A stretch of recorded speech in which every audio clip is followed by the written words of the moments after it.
When it really comes down to it, killing yourself is not as easy as it sounds. Not if you're a conscientious person. When I was told that I had a terminal illness, the most aggressive type of brain tumor there is, I started giving this a lot of thought. Of course, there are many ways to kill yourself. The human body is a surprisingly fragile thing. The problem that I encountered was that what would happen after I did the deed? I didn't want my family members to have to deal with finding my body if I were to use a gun on myself. That would likely traumatize whoever found me, whether it be my brother or sisters. I don't have any kids, and my parents are already dead. The same concerns came up when I thought about hanging myself or cutting my wrists. Then there was the whole concern about my life insurance policy. Being in my mid-30s, I only got the policy 3 years ago, long before I knew I had a tumor. And if you kill yourself within 5 years of getting the policy, your family gets nothing. While I don't have any kids, all 3 of my siblings do. And my life insurance policy could pay a good chunk of all the kids' college tuition. If I had the time, I could just wait 2 years and then end my own life. But I don't have 2 years. I barely have 2 months. The tumor is growing, and things are going to get really bad for me if I don't end my life. I'll be in constant pain. I won't know the difference between reality and hallucinations, and it's even possible that I could get violent with anyone who happens to be around. Brain tumors do weird things to people. So I find myself stuck between a tumor the size of a rock and a hard place. Sorry, a little gallows humor for you. Can't help myself sometimes. If I lived in a state that allowed physician-assisted death, I could legally ask a doctor to prescribe me medication that would end my life. There are all sorts of legal hoops to jump through, but my position is just what those laws are for. In that case, there'd be nothing the insurance company could do. They'd have to pay out. But I don't live in one of those 10 states, and I don't have time to establish residency in one of them. You can't just travel to one of these states and get a doctor to help you die. It doesn't work like that. I checked. So the only way I can get the insurance company to pay out is to allow the tumor to kill me. But, like I said, that would be bad for me and potentially bad for someone else. There's no telling what I'd do. I can't take that risk. But there is a workaround that I found. Apparently, you can find people to kill you on the dark web. So that's what I did. Or that's what I tried to do. Now, as I listen to the sound of someone breaking into my house, I realize that I messed up. You see, I got onto a dark web chat room titled "Kill Me Now" and made an announcement that I wanted someone to help me die. I probably should have been more specific and more careful about getting onto the dark web, which I knew nothing about. Before I knew what was happening, I was bombarded with phone calls on my personal phone. I was getting emails at my personal email address, which wasn't associated with my dark web account. At least, I thought it wasn't. There were dozens of people offering to kill me. Many of them said they would do it for free, so long as they got to record it. I had no idea that there were so many people who just wanted to kill someone. It was pretty disturbing. I tried telling these people that I'd made a mistake. I tried to tell them that I didn't want a violent death.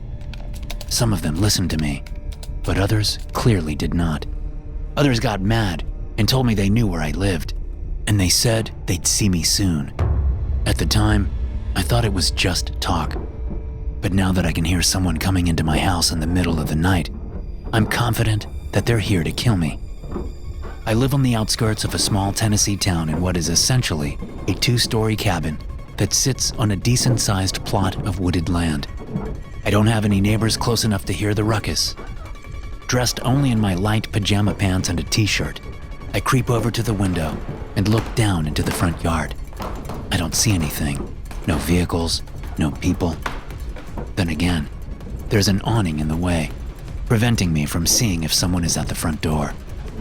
I move over to the nightstand and grab my phone, just as I hear the sound of the front door crashing in. "Oh, Mr. Raiden! A man calls out from downstairs. Get ready to die!" Obviously, if they know where I live, they know my name. Still, hearing it sends a jolt of cold adrenaline into my system. Multiple sets of heavy footfalls echo throughout the cabin. 3 people at least, maybe 4.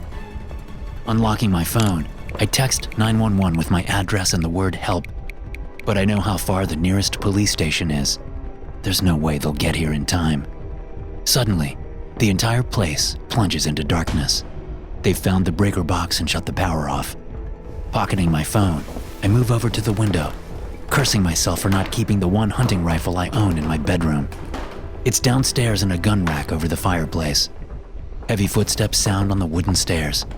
Make sure to get it on camera. One guy says. I'm gonna chop his fucking head off. Another man says before laughing crazily. I yank the window up and throw one leg out. There's a narrow awning outside the window, just over the front door. I get out onto the rough shingles and start lowering myself down, facing toward the window. 2 men in baby masks barge into the room. One of them is carrying a machete, and the other has a pistol in his hand. They're wearing black clothes and gloves, and both the masks are of the same bald baby in mid-cry. I never would have thought a baby mask would be so goddamn creepy. They quickly spot me out the window. The one with the gun raises the weapon and fires at me just as I drop down off the roof. I feel the bullet hit the roof just before my hands slide off and I fall to the ground, hitting feet first, then tumbling onto my back. The low pop of the gun makes me think it's a .22. I'm betting he just wants to slow me down with the small caliber bullets before they take their time recording my death. As I'm scrambling up in the front yard, a third man rushes through the front door with a large combat knife in his hand. He's wearing a baby mask too, but this one has a different expression. Its mouth is open in a sneer, and its eyebrows are coming together in a confused look. I see that the man is wearing a GoPro strapped to his chest as he lunges at me. I turn to run, but feel the knife blade slice through my t-shirt and down the skin on my back. I scream out, the pain making me move faster. My bare feet step on fallen pine cones, sharp sticks, and rocks. But it's nothing compared to the hot pain from the gash in my back. I can hear the guy chasing me, a pace or 2 back, as I sprint toward the old, run-down animal barn that's from the early 20th century. I use the barn as a shed of sorts, storing my various tools in there. It's about 30 yards away from the newer cabin that I live in. At one point, animals were fenced in around the old barn, and there's still barbed wire strung out on posts encompassing the back of the structure. But since it's the middle of the night, I can't see the rusty barbed wire that I've been meaning to remove for years, but I know where it is. So instead of heading for the front door to the old ramshackle building, I head toward the side. The man is still close behind me, and I can hear the other 2 shouting back near the house, having just run down the stairs and out the front door. One of the nice things about dying from a brain tumor, at least in these early stages, is that you don't have many symptoms. I feel pretty good. I can run, and I can jump. When I'm a pace away from the rusty wire, that's what I do. I jump. The topmost of the 3 strands of barbed wire is slightly lower than hip height, so as I come down cleanly on the other side, I glance over my shoulder to see my pursuer hit the fence and flip over, landing hard on his back. He loses his grip on the combat knife, and it comes to rest in the dirt about 2 feet in front of me. Although I'm sure the wire gouged his legs, he doesn't waste any time in scrambling for the knife. I grab it first, but only a moment before he throws himself at me, tackling me to the ground. It's a bad move. I manage to get the knife up, and as we hit the ground, he essentially impales himself on the blade. I can't see his face because of the mask, but he gets to his knees and looks down at the knife jutting out of his chest. He coughs, and blood drips out from the bottom of the mask. There's a gunshot, and I feel something hit me in the leg. Before I can even think about the fact that I've been shot, I'm up and running toward the back of the barn. The guy with the gun fires again from his place near the front of the structure. Wood splinters hit my face as I run past the corner of the barn. I enter the back door of the barn, nearly tripping over the wheelbarrow there. As I go for the wall of tools, the front door bursts open and the guy with the machete runs at me. There's not much light in the barn to see by, but I'm the type of guy who keeps his tools in the same spot. I reach out and grab hold of a pair of shears, like giant scissors, just as the man gets up to me. He thrusts his machete at me just as I do the same with the shears.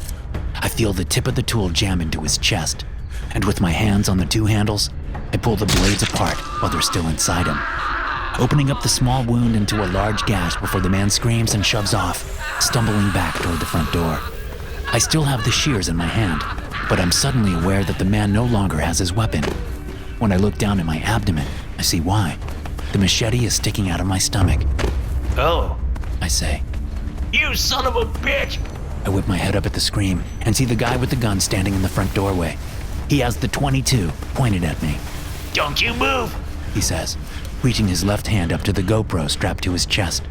He flips a switch and a bright light comes on, illuminating the inside of the small barn. I wince and turn my head. Why didn't you just let us kill you? He asks. You wanted to die. You said so yourself. I shrug. The pain from the gash in my back, the gunshot in my leg, and the machete in my stomach quickly becoming overpowering. I tried to tell you it was a mistake. You didn't listen. Fuck your mistake. I don't care anymore. You fucked up my friends. Now I'm gonna kill you slow. Drop the shears. I look down at the bloody shears in my hand, closing them again as I lean forward slightly, like I'm going to drop them. Just as the tip is just about to touch the ground, I whip the shears up and throw them at the guy. He fires the gun while turning to deflect the tool. The shears bounce off his arm and fall harmlessly to the ground. But by the time he gets the gun back on me, I'm just a few feet away, and I've pulled the machete out of my stomach. As I swing the machete down, the guy backpedals, firing the gun 3 times in quick succession. It's too late. I slam the machete down into the middle of the creepy baby mask, the blade sinking into the forehead underneath.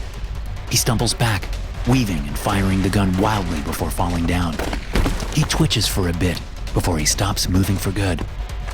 I realize that 2 of the 3 shots he fired while I was charging him found their mark.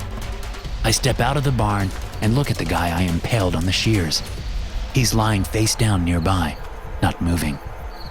I lean back against the front of the barn and slide into a sitting position. I've been shot 3 times, stabbed and sliced. It won't be long now. Sighing as I prop my head against the old barn, I smile. Maybe I haven't been completely honest with you. Maybe I knew what I was doing when I got on the dark web and accidentally told the wrong people I wanted to die. Maybe I wanted to go out on a high note, like a fucking action hero in a movie, taking out some bad people in the process. And maybe, just maybe, I covered my digital tracks well enough so that when the authorities look into this whole mess, they'll think it was a home invasion gone wrong. My life insurance will pay out. My nephew and nieces will be able to pay for at least some college. So now you understand. I have a reason to smile as the life leaves me. After all, most people don't get to die how they want. Most people don't get to fulfill their death wish. I count myself lucky. It's a good death. Thanks for listening. If you enjoy these stories, be sure to subscribe to the podcast and check out some more of my episodes here.